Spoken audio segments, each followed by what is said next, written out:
Hi there. I realize it's been a while since my last video, but a lot has happened in that while. We ended up having a trip to Newfoundland for my son's wedding. Uh, Unfortunately, one of my other sons and my wife finally contracted the evil COVID-19, which we have managed to avoid for all this time. So that put a bit of a damper on the whole presentation, but we managed. In terms of photography, I took pictures at my son's wedding, which means, of course, that they probably were not quite as well organized as I might have been at another wedding, because when you are wearing two hats, sometimes it gets a little difficult to keep track of exactly which one you're wearing at this particular time. Anyhow, let's get back to the beginning. Hi there. I have been a while since my last video because, well, life happens. It's been a very busy summer. Big events. I shall enclose some photographs from those big events in this particular video, which you will see popping up from here to there. Anyhow, first let's look at the reality of my presence on YouTube.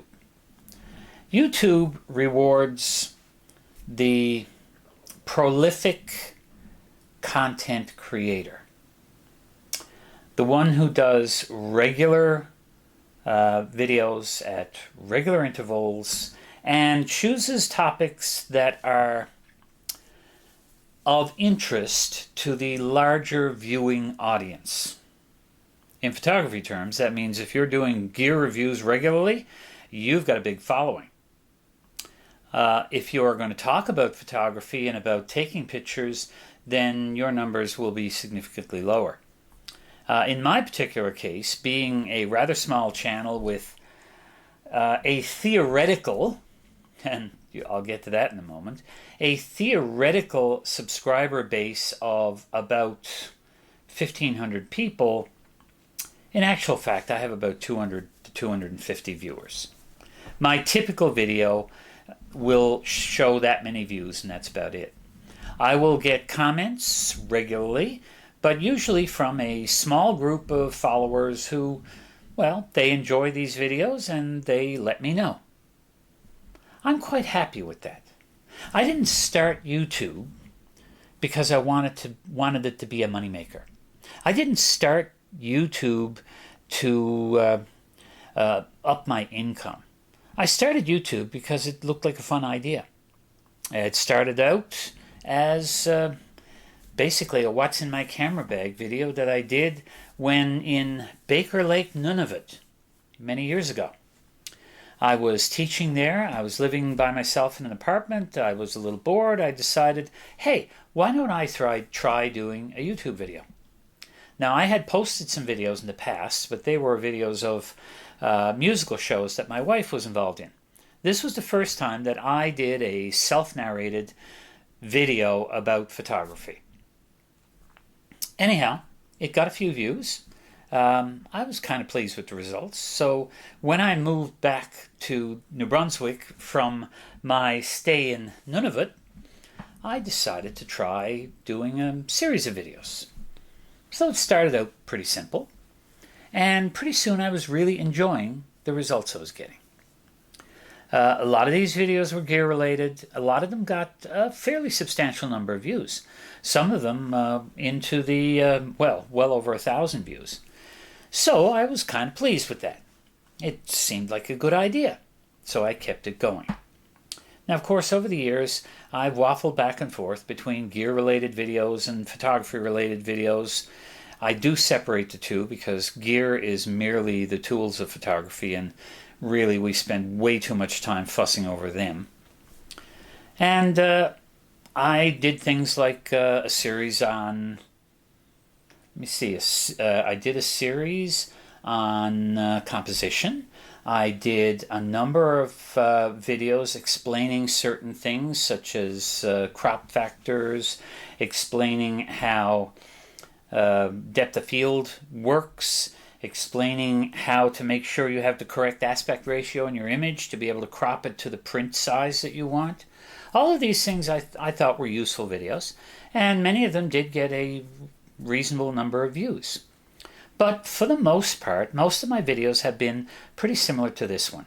That means I simply sit down and start talking at a camera.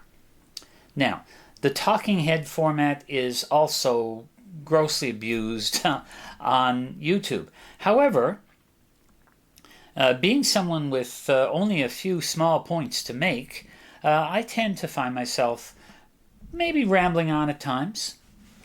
In recent months, or even years for that matter, I have been talking a lot about simplification, about cutting down on my camera gear. I've done basically a very poor job of that. But right now, just as before, I am a two-system guy.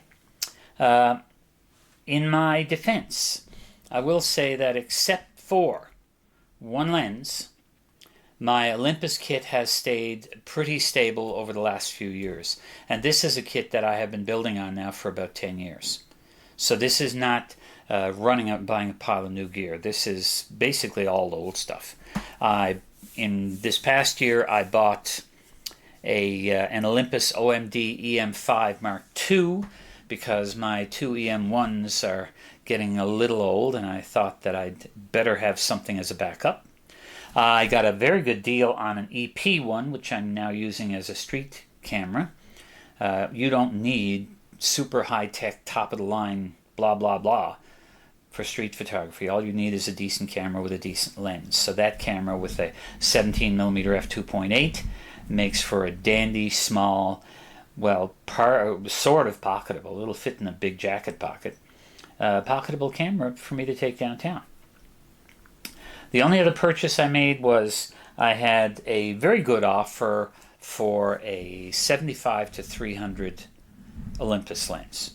Not the greatest lens in the world, but the range. Remember that in terms of full frame equivalents, which we all like to use, that is a 150 to 600 millimeter coverage. So it really is a dandy wildlife lens as long as there's lots of light. That's it for my Olympus gear. That's the only changes that have taken place in my Olympus gear. Everything else is status quo. My Sony, I guess you could say I've been sort of pushing myself into trying to keep it to prime lenses. And I had a couple of experimental manual focus lenses like the TT Artisans 50mm f1.2. These are just fun lenses. They were very inexpensive. I bought two lenses for about $100. So they were simply there to play with when I want to do something different. In terms of my actual kit, like I said, I'm trying to get it to primes. I'm in the process now of purchasing a 13mm f1.4 Viltrox lens for the Sony to go along with the 23mm f1.4 that is shooting this video right now. And I have the 50mm f1.8 OSS. That is the old NEX lens, a very good portrait lens. And that pretty much covers my primes. My only zooms, I purchased a 28 to 75 f2.8 Tamron. I know it's a full frame lens, and I know that it really means the equivalent of about 42 millimeters up to about 112, but that's still a meaty part of my photography, and therefore a very handy lens to have. A fast zoom gives me the flexibility that I was missing. Of course, I have the kit lens that came with the camera, the old 16 to 50 power zoom. Not a terribly good lens, but you stick it on the camera to go someplace downtown, you have a very compact package that will take decent pictures. And as a long lens, the only thing I have approaching a long lens is the other Sony kit lens, the 55 to 210.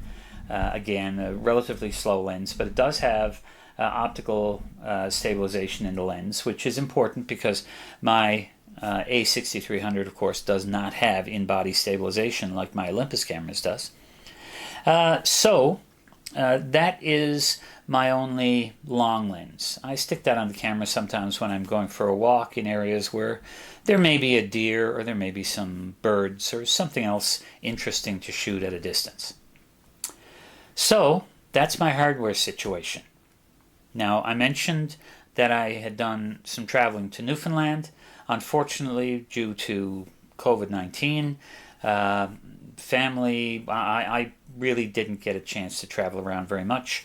I got only a little bit of time to take some photographs in downtown St. John's, which is one of the most picturesque cities in our entire country. And so as you have probably noticed going through this video, you may have seen some street scenes.